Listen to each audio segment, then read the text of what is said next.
Welcome to Interviewing the Experts, financial book number 4. And this book is one of the most famous books in all of self-development history, and it is Think and Grow Rich by Napoleon Hill. And this book utterly transformed the lives of countless people.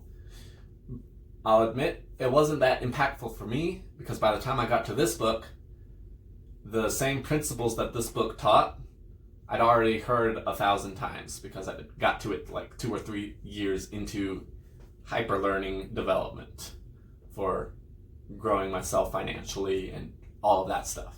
So it's still a super powerful book. It was written a long time ago, but the nice thing about principles is they always stay the same. So what were the big takeaways for Think and Grow Rich?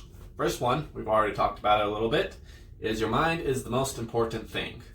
If you don't have your mind focused on finance, on generating wealth, then you're going to stay broke. The next big takeaway is having a desire, which we also sort of talked about with admiring the wealthy.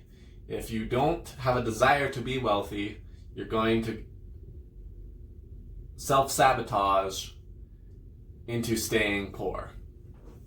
If you don't have a desire to be wealthy, you're going to not have the discipline it takes to get that wealth.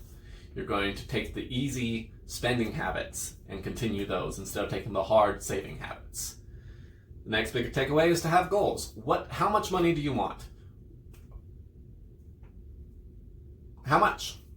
Is it $1 million? Is it less than that? Is it more than that? How much do you want to make a year? How much? And I think more importantly, how much do you want to make a year doing what you enjoy doing? Because you can make a ton of money being a lawyer. However, being a lawyer sucks for most people. So, what do you want? What do you want out of life? How much money do you want? And then how are you going to get there? The next big takeaway is persistence. Life is going to throw some curveballs at you, and it's going to be hard, and it's going to take a long time.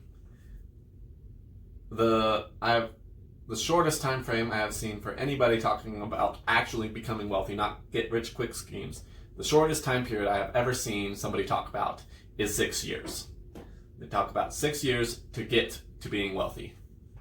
So are you willing to go on a 6-year journey where everyone's going to laugh at you because you're going to seem broke and you're making all of these sacrifices and they can't see a difference yet?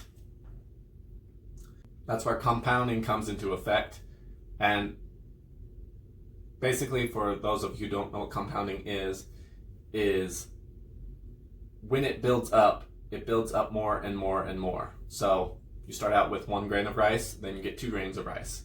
It doubled. Well, 2 grains of rice isn't that much. The same math that is 1 to 2 grains of rice isn't a big deal. However, when you have 1 million grains of rice and it doubles again to 2 million grains of rice, that is a pretty big deal.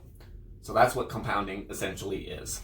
And so you have to be willing to let that compound effect take place. So you have to wait. You have to go through all of those hard times. You have to go through those temporary sacrifices.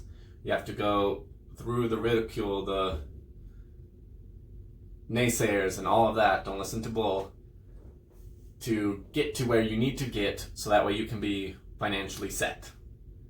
And then the last one is fear. Don't let fear control your life. Don't let fear stop you from going after your goals, achieving them, and thinking that you can become wealthy.